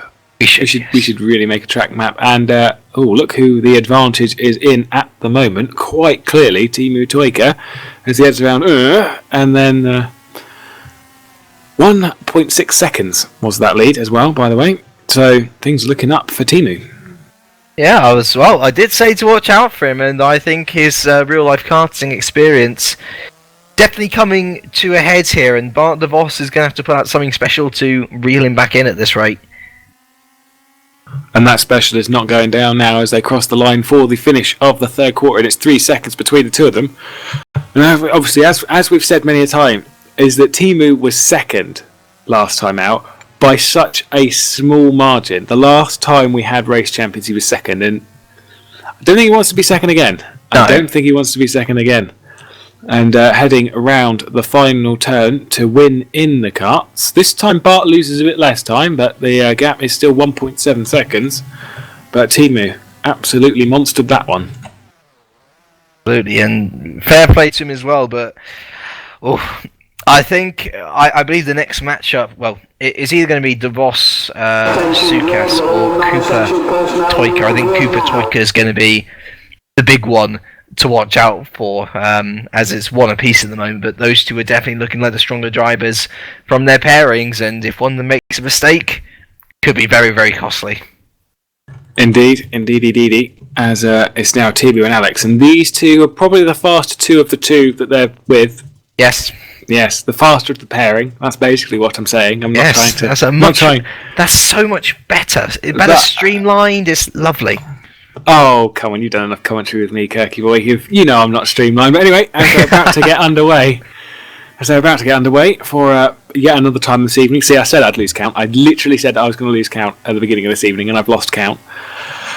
But it was a pretty even Stevens on the start between the two of them, as Alex Cooper. It was as he went under the bridge that I saw him roll it in, or nearly roll it in the free breakfast session or the warm up session, or whenever Simrace TV decided it was a good idea to leave the server. That one, but nevertheless, Teemu looking like he's got a bit of an. Oh, actually, no, sorry, I was looking the wrong way around. They look like they're about even because I was like looking at Teemu going, "Where's Alex?" Oh, right, he's in front. Oh, okay, right, I'm with it now. But as Alex is about to chuck himself over the bridge, Teemu is chucking himself around Toykid. Who here is gonna? They don't seem to be like leaving it on one side of the track. They seem to be like wobbling, and I think that's something that I've seen with the karts is that they're just a bit wobbly, and the advantage heavily in Alex Cooper's favour. 1.3 seconds after the first entire lap. Can Toyka pull this one back? Well, we saw how quickly Bart DeVos fell behind, didn't we? I fear Teemu Toyka's getting a taste of the medicine that he dealt out to Bart, and it's going to be a shame to see him out, but it looks like it's going that way now. Oh, it does. Wow. That is quite the medicine that Alex is dishing out, but, sometimes it just has to happen, doesn't it? It's got to be strong. It's got to be strong. Especially for Teemu. As heading down towards the final couple of corners, Alex Cooper looking like he's got one really, really strong advantage as he crosses the line. And then Timu crosses in behind, 4.3 seconds down, Blimey. which is quite impressive. Quite impressive indeed. So that's 2 in the advantage of Alex Cooper and his team moving on. And only 1 in the advantage of Timu. So it comes down to this. It's up to Sucas, isn't it? It really is up to Sucas. Well, even then, even if Sucas is able to peg one back for his team, what can they do? Because Cooper is on such fine form tonight. Yeah, because even if Sucas wins this, they'll go to their own little shootout, their own little decider, and I can't put any money on anyone but Cooper because he's just looked outstandingly fast in these karts at the moment as we're about to get underway for Bart and Miko. The lights are just coming on for the 19 millionth time this evening.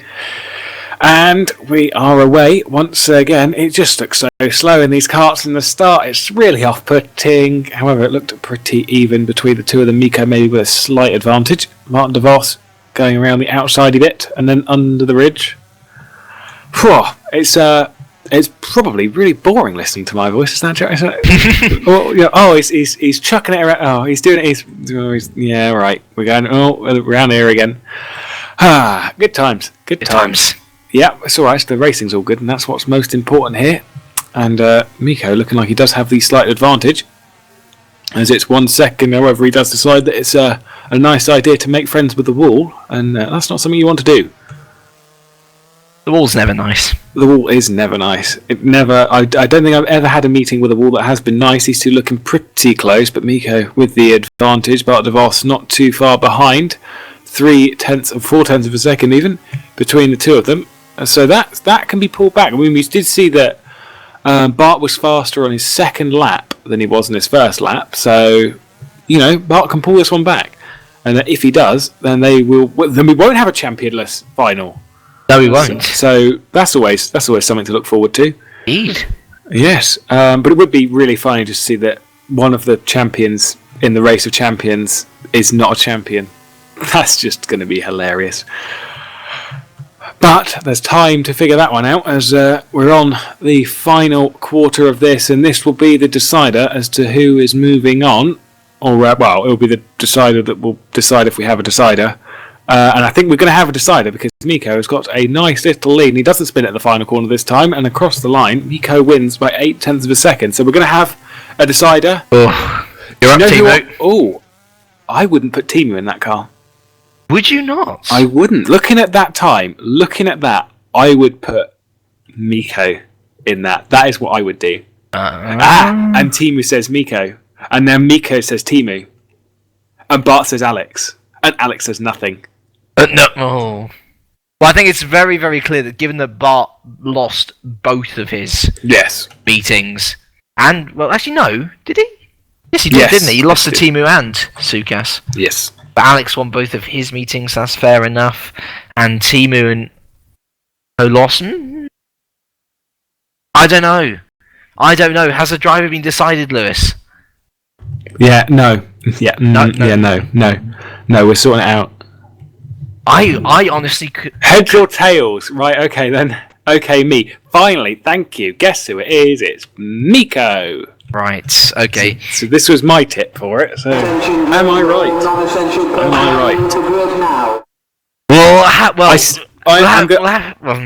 I don't know. I'm going to say it, is that I still think Alex is going to do it. Well, he beats both of them comprehensively. Exactly. I still think Alex is going to do it, but I think Miko's going to get a bit closer than Timu would. And someone's banging upstairs. Shut up! There's exciting things going on. Well, probably not. It's my brother walking around because that's just what he likes doing. Anyway, as the lights are about to come on in front of the drivers, and this is the decider of the decider of the decider to see if we're going to have a championless final or not, as they're both away and going, and who had the best start. It was kind of Miko, but they're both the same, so who cares? It's all about what happens from now onwards. Who is going to have the best drive, and who is going to have this one sorted out. as Miko winds his way around his teammate's corner.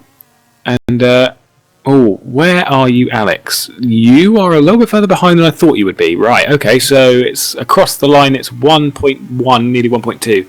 I'm going to still say that's probably in the favour of Alex, but it's close. It's close. So, maybe not a comprehensive beating after all between the two of them now. Perhaps there's still 3 quarters to go. Yes, indeed. And at 3 quarters, anything can happen. They're looking nice and close as they're going to head towards the line. It's going to be close between the two of them.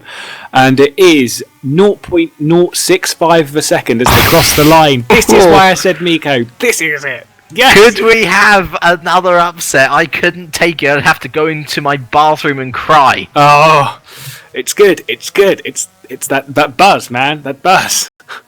As they're heading down towards the line. I think Alex is closer this time than he was previously, but it was nearly 1.2 as they cross there. It's 1.252. Miko has a slight advantage now in comparison to what it was last time. Oh, who's going to win it? Who's going on to the final? Is it Timu for a second year in a row? Well, with Miko's help. Or is it going to be Alex? Are we going to have a championless final? We're about to find out in about 5 seconds, 10 seconds time, however long it's going to be until they cross the line. It looks like Cooper's got the advantage as they head down towards the line, and they do indeed. Half a second it actually turned out to be in the end. Jeez. Although I will say is that the time that Miko did last time was in the entire run was actually not far off what Alex's run was there. So Miko lost time. So Miko lost about 6 tenths. So that is why we aren't going to have a championless final of the Race of Champions. And speaking of that final, well, I guess at least it proves that there's some credibility to being a champion at GPVWC. There is actually a reason to be a champion. Yes, absolutely. But I guess the good thing is that we have a great final in store. Dawei Tapper and James Johnson, Team Vodball versus Alex Cooper and Bart DeVos, who I'm going to name Team Tin Top. As they seem to excel in those cars. They do indeed. As Miko's left. That's fine. Probably just looking at this and going, we don't need him anymore. We don't need you, Miko. Get out. Goodbye. Get out. We love you, really. Come back. Yes, please. First off, though, okay, time to change the car. Whoa, secret car change. Okay, what are we going to have? What are we going to have? What's going to happen? Are we going to have a different car for every battle? Probably not.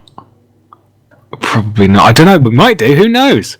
We do have 5 cars for a 5-round eventuality. But who? What car are we going to be? Come on, Dave. Stop leaving us hanging. Oh, it's the suspense. Okay. The finals are going to be done in a car which is the SRF. Oh wow! Everyone's least favourite car. Awesome. We're doing it in the boat. We're boating this one. And actually, that might very well benefit Cooper and DeVos because. Oh wait, no, it's not. No. Oh, is this a car which neither of them have been in? I think so. But I will also state this is that people have been leaving the server, so I think we're having a little bit of server issues. Okay, let me have a look. No. The reason why people were leaving was because they're changing cars. Ah, of course, yes. Stop being such an idiot, Lewis. Come on. Cooper went Lupo, Caterham. Yeah, so Cooper and DeVos don't have or haven't used the SRF. Actually, no. I think surely James Johnson. Yeah, I think James Johnson and Dawei Tapper have used the SRF this evening against Neiman and Muscat. Oh, of course, yes. So they have the advantage. They've got a rather large advantage, and they're actually all going out to track just to have a little play and see what's going to be happening. And once people get themselves sorted out, we'll be underway. The first pairing to go up against each other is Dawei and Alex. Indeed. Now, I would, on paper, say Alex for this one, personally. But I'd say, track bug, come on. Come on, track. Come on, stop being such a nasty little piece of work, you wonderful track. But, yes, On paper, I'd kind of agree with you, but they've driven the car before this evening. So, it's... I don't know what I'm going to say. Who's going to be the champion overall? I don't know. To be fair, I think everyone will be happy, whoever's champion. I would, yeah, exactly. Tapper's had a very good year. Everyone loves JJ's laugh. Alex Cooper deserves to be out of Lucas Euler's shadow, and Bart DeVos is just there for the lols. So, and you could interview JJ and then get that laugh out of him. I can, yeah. Excellent. That's where the big money is these days. Is in JJ's laugh. Certainly is. Oh, but here we go though, as we've got 15 seconds before it's all about to start, and we're all going to have this not sorted, but we're going to be one step close to this being sorted as the first race of the final of the Race of Champions. We're about to find our Race of Champions champion. Who's it going to be? The lights are on. Who's going to get the better start? And who's going to get this one sorted out? As it is Tapper who gets the better start off the line. He's in the white car. Alex Cooper in the black on the outside. As yes, I would say it's going to be Tapper who's got the advantage. But can Cooper push through that and bring his team a heat win? That will move himself closer to the Race of Champions champion. Across the last couple of corners and towards the line they go, and it is advantage whoever. It's 1.3 seconds. There we go. That's the information that you're given from me. Awesome. Possum. Yes, Possum. Tapper around Toyka and Alex over the bridge. They're looking pretty close, but Tapper has the advantage as they're heading towards the line. He does indeed. 0.8 of a second is Tapper's advantage. Could this be a VBM Race of Champions champion who haven't been champions yet? Champion. GPVWC. Champion. Excellent. Who will be playing We Are the Champions? Because literally everything that I've seen when someone's become a champion, they always play that song. That's fair enough though. Wow, after a quarter, they're actually looking pretty close to each other, so I can't remember which advantage, which way round it is, but I don't know who's messed up. Has someone messed up? Because they're looking really close now out on track, as in a bad way, because this means that this time round they're not going to be close. I'm deeply confused. Could this be, as Cooper's about to head himself over the bridge, Tapper's about to head... It's Tapper, huge advantage. Right, there we go. That's it. We've worked it out now. Tapper crosses the line to win the first heat, and that's by 1.5 seconds. Jesus. Weren't we kind of expecting that, though? Not that much. No, but car advantage, you were saying? Yes, and car advantage in this is going to be pretty big, and I'm sure Alex probably won't be too happy about the car advantage that they've got, but still, we'll gloss over that one and run away and cry. Oh, excellent. GG organisers, GG. Come on, Dave. Dave, what's this about? Oh, Dave. Gosh, I tell you what, he's got such a hard week ahead of him as well. I think we've got to thank all the admin team on a serious note for organising this at all. A 3-day event is an extremely hard thing to get together, considering how many drivers are taking part, and to get the model ready in time, to get all the drivers in place, to sort out niggly bugs. Big effort, and huge hand to everyone out there who is doing stuff behind the scenes. Yes, thank you all for helping out, because it's been pretty good so far, and I don't think we're going to have as close a finale as we did last year. However, to start it off, Bart DeVos, James Johnson heading up against each other, and who's going to have the advantage between these two? Because obviously it's kind of been either way between which drivers had the advantage in which car and who's lucked into it in the SRFs. Bart DeVos not looking too aggressive as they head under the bridge and around Toyka, and JJ heading over the bridge, so looking like Bart DeVos might have an advantage, but they're pretty close. It's too hard to tell after the first quarter, as James goes out and clips the wall a little bit on the outside. They've all driven this track enough now. They've all done enough laps. I mean, each of them must have done How many laps have they done? They would have done. Oh, don't get quick maths, James, out again. Come on, quick maths, James. Snappy work. I'll try and figure it out for you Come by on, the end of the race. we need quick Commentate, maths, I'm James. working it out. Right. Come on, James. As they're about to cross the line for the first lap, it is 0.6 seconds in the advantage of James Johnson. Will he be winning this one? Will DeVos pull it back? I think he pulled it back a little bit in that second part of that lap, but it's just that first one when he heads over to the bridge, he just gets a little bit over the curb and it pulls the car out a bit, and that's just not what you want, especially considering these cars are pretty low. But heading round the final couple of corners for the end of the third quarter, I will get this right one day. Trust me, one day. Yes. As James Johnson heading under the bridge even, and he just looks so much faster through that sector. He looks like he's aggressive with the track, but not the curb, which is where Bart is, and Bart's obviously got a little bit too friendly with one of the curbs last time out, and James Johnson is going to take the win. So it's 2 for Team VBM at the moment. So it's all on Cooper versus Johnson, I presume. Oh, and these two have an interesting little championship they fought for, didn't they? They fought at World GT, and look who came out on top. And by the way, these drivers in the final would have driven this track, would have driven 32 laps of this track in total. Okay. In the competition alone. Hand up for massive confusion moment. Go on. Here we go. Car change. I knew it! What did I say? Car change to Surely it's Caterham. And that is what Cooper and DeVos used in their heat, in their first heat for this. So, Team BBM will be in the white one. So yeah, so they're using the opposite car, which Alex Cooper did use, and Team VBM have not been in the Caterham yet. Ooh. Clever, I see. Here we go. GG Dave. See, we shouldn't ever judge the organisers of an event. No, they know what they're doing, see? They do know what they're doing. Unfortunately, God damn you organisers who know what you're doing. Gotta be particularly wary about Adam Rouse, I think. He knows what he's doing too much.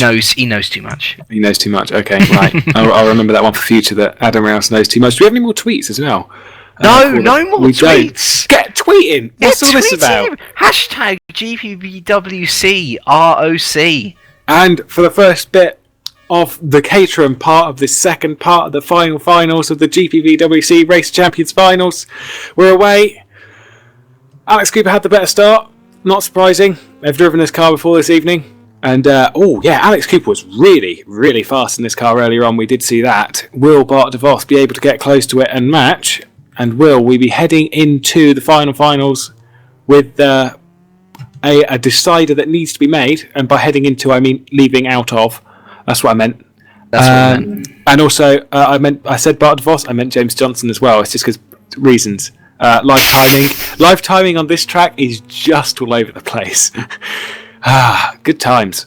But Alex Cooper looking like he has got a slight advantage, 1.4 seconds as they cross the line for the first quarter, and James Johnson chucking it over the bridge, and Alex Cooper heading it around Toyka, not sideways, or not as sideways, he did get a little bit out on the apex. James Johnson, though, looking like he might have the advantage as they cross the line for the end of the first lap. Now remember this, everyone. If James Johnson wins this race now, then that means that him and his team, Team VBM, will be the race champions champion, and they're not champions of now, except race champions, which is impressive. To a point. But Alex Cooper heading over the bridge now. He really needs to pull this one back if he wants his team to win. And will he be able to do it? James Johnson has got a nice long advantage at the moment of 2.6 seconds. So it's looking promising for James Johnson and Team VBM, which they are technically Team VBM. They lucked into it. It's fine. To head over the bridge. And yes, he's going to do it. He is going to do it. James Johnson is going to take the win here. And they are indeed. Yep. There we Wow, go. there we go. 1.3 seconds over Alex Cooper, and it has been confirmed. Dowie and James, the 2013 ROC Teams Champions. Incredible. Who would have thought? I tell you who would have thought. Calvin Hermsey, you called it correct, good sir. Well done to you. Tell you who didn't know, me, you, Oscar, and everyone else. Lots of people. And commiserations to Cooper and DeVos, of course. But in the end, I think Johnson and Tapper did deserve it, because Johnson beat Cooper in his own car. Indeed. And just because, why on earth not? Why on earth not? We're going to have Bart and we're going to have Dowie go against each other. Will it be a clean sheet? Will it be a clean sheet? Will the finals be a clean sheet? This is going to be interesting, because then the last 2 races of each race evening would be clean sheets. And they would be the only races on each evening with clean sheets. Indeed. Well, we'll have to see what Dowie can do in these cars, as the lights will come on in about 5 seconds' time for the final race of the finals. We already know who's the champions. But who will win this? Will it be a clean sheet? Statistically, kind of. And it looks like it's going to be, but nevertheless, Bart DeVos might be able to pull his finger out as they've gotten off the line. And they're pretty even between the two of them. And round the first couple of corners, see my brain from talking for like an hour straight has just been frazzled. How do you do this, James? Talk to me. Give me tips. Steroids. Okay, I'll go buy. I'll pick some up from that. Don't do that. Yep, no, don't do that. Protein's bad. Yes, don't do that. Have a bacon sandwich instead, because that's just yummy. Unless you don't like bacon, at which point your name's Mike Bell. Just be careful though. Announced on air. Do just be careful though. Protein shakes do not taste like strawberry. Do they not? No. I wouldn't know that. Is this the Unilife? Hashtag Unilife. Hashtag Unilife. Right. Okay then. As they're coming around to cross the line for the first entire lap, and the advantage is to Dowie by 0.3 of a second, so it's nice and close between the two of them, and that's exactly what we like to see, is it not, James? Yes. Exactly. That is exactly what we like to see. It's almost exactly exact. Alright, I'll stop saying that now. Yes. Talk to me about protein shakes. Do it now. Nah, okay. Nah. So Bart DeVos has successfully not rolled a car this evening. That's good. Oh wait. Fingers crossed. I'm joking, Bart. I'm joking. Don't worry, looking like we're going to have our all clean sheet for the load of them. However, Bart has closed in quite a bit. It's going to be close as they're going to cross the line as they're heading round the actual final turn. Oh, actually, it's not going to be a clean sheet because Bart DeVos is going to take it. Oh, well done. By 0.057 of a second. Well done, Bart DeVos. It's not a clean sheet. Well, that's a great effort from Bart, coming from 0.3 down as well. Yeah, well done, Bart. Well done, Bart DeVos. Well done, Bart DeVos. But in the end, it wasn't enough. No, unfortunately not. There's a bit of pride though, and in the end, it's all about the taking part that counts. And we love the people who have taken part. It's been a good evening, a good couple of evenings. We've got the individual event tomorrow at the same time, 7. Mike Bell has headed out onto track in a Lupo, because he's sad. Why not? It's all over. Why not? It's all over. Yeah. And here we go. Michael Pittman, as we said before, Vodball team manager, has just said to me, incredible. Team VBM rules. And, well, yes they do. Because they won the whole thing. And, well, look who we have here. Our 2013 team's champions, Dowie Tapper and James Johnson. Perhaps I should start with Dowie. Obviously, interesting bit of final action there. We weren't expecting the car change halfway through. In the end, not being able to complete the clean sheet by beating Bart DeVos in the Caterham, but a strong showing from you in the SRF to beat Alex Cooper was a monumental task, and you're able to pull it off magnificently. Yeah, I would have loved if the SRF stayed on, but they decided to change it, so that's that, I guess. But to have won this race of champions is well, surprising at least. I mean, yeah, we went into this kind of like, well, we'll see where we end up, and eventually people started taking us kind of like, serious, and like a serious team.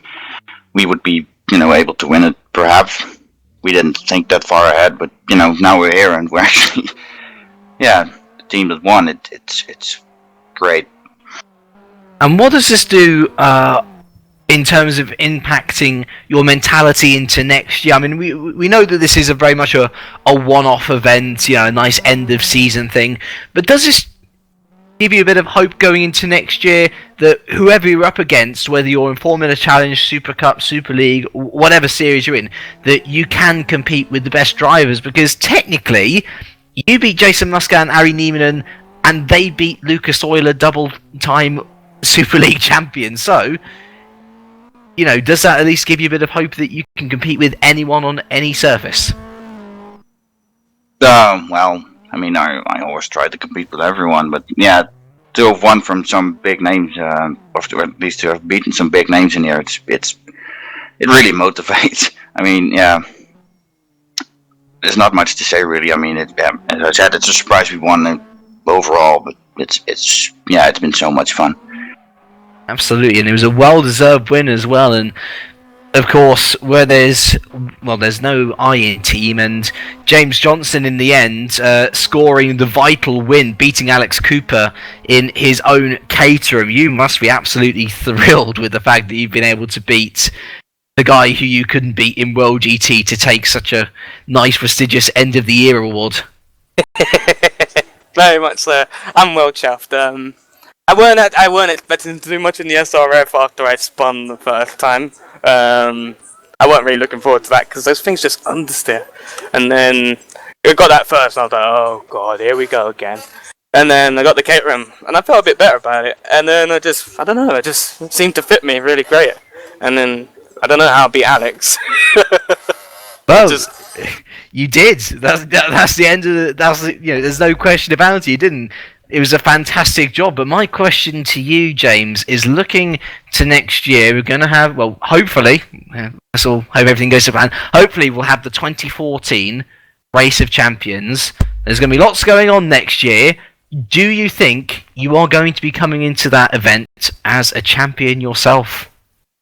Oh, that's a tough one. Well, GT, I'm definitely looking forward to doing that and hoping to go one step better. But it's gonna be a tough one. But I hope I can do it because it'll be a nice thing to go in as a world champion. Because I haven't had any of that yet, so I'm just looking forward to it. I can't wait to get on to the next season already. Come on. Come on, indeed. Well, honestly, wonderful job from both of you. Absolutely well deserved, and you can take a nice rest in the room with all the hot ladies now, because that's your reward. Woo! It's got to be a nice reward. Let's see, who else have we got in this room then to round off the evening? Timu Toika. It just wasn't your night, was it? Alex Cooper, insanely strong in your heat. Yeah, he was crazy fast in those karts, and I haven't driven those that much, and I just couldn't get comfortable with the karts. So in the end, I put Mikko in the car for tiebreaker, and he was fast, but not fast enough. Have you at least enjoyed working with Mikko, though? And obviously, you being in the last two Race of Champions, you now had a chance to work with Nick Rowland and Mikko Sucas. Have you enjoyed working with Mikko a bit more, or was it very much, you don't care who you're partnered up with as long as they're willing to do as much to win as much as you, if you get what I mean? No, I mean, Mikko's a great guy, and we had a great laugh and kept joking about, and so I don't know really how to choose. Nick's a great lad as well. So, yeah. Well, either way, are you at least do you want to aim to get into the world of the Race of Champions for next year then? Because 3 years on the trot, I believe, would be a brand new record, along with a couple of other drivers. But I'm sure you're going to be looking to be one of the people always taking part, always staying competitive in this championship. Yeah, I would really love to. It's I've always loved the Race of Champions because of competition and quality. Well, unlucky on your defeat anyway, Timu, but we certainly hope to see you back next year in all the series and indeed in the Race of Champions as well. And we're going to finish off then with Mike Bell. Now. Another upset from your point of view, Mike, in that Giuseppe Ranieri beaten not once but twice by Thomas Jacobs. Did you see that coming at all? Not really. I mean, I guess it's a front-wheel drive touring car that suits Tom quite a bit, and me and Giuseppe were up in the air about which car we would have. We thought it might be the buggy, might be the Lupo, until it was actually announced it was the buggy, and we've been hoping more for the. It was the Lupo, and we've been hoping more for the buggy, but oh well. Giuseppe didn't carry enough. Well, have you at least had fun? You got through to the quarters at least. You've had a taste of Race of Champions action. Are you going to be striving to get back into the Race of Champions for next year? Yeah, hopefully. I mean, I think I'm the first reserve for the individual one tomorrow, so we'll see how that goes. Could see you tomorrow. Exciting, I think. And well, we don't actually quite know what's happening with the Race of Champions in terms of car order tomorrow, but what would you be hoping for, at least, as a car tomorrow, if you are to take part in it?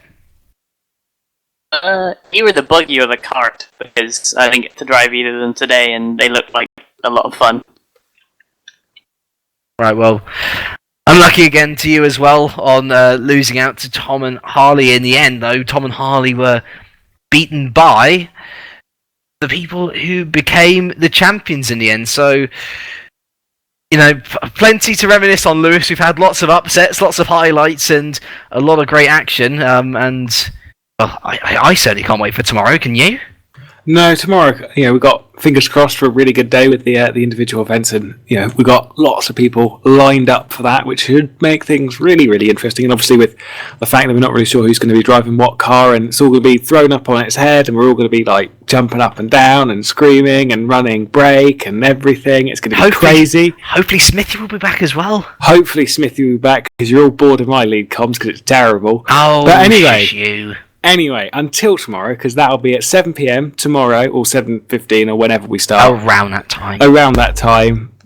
Whatevs. We'll be around then. And until then, do you have any final thoughts for the evening, Kirky Worky? No. Okay, no. That is simple. That is like a team answer. Tune in tomorrow. Tune in tomorrow, and you'd better do it because it's going to be awesome. But until then, tomorrow, 7:10, or whenever it is, our champions have been crowned, and that is, of course, James Johnson and Dowd have. But until then, goodbye.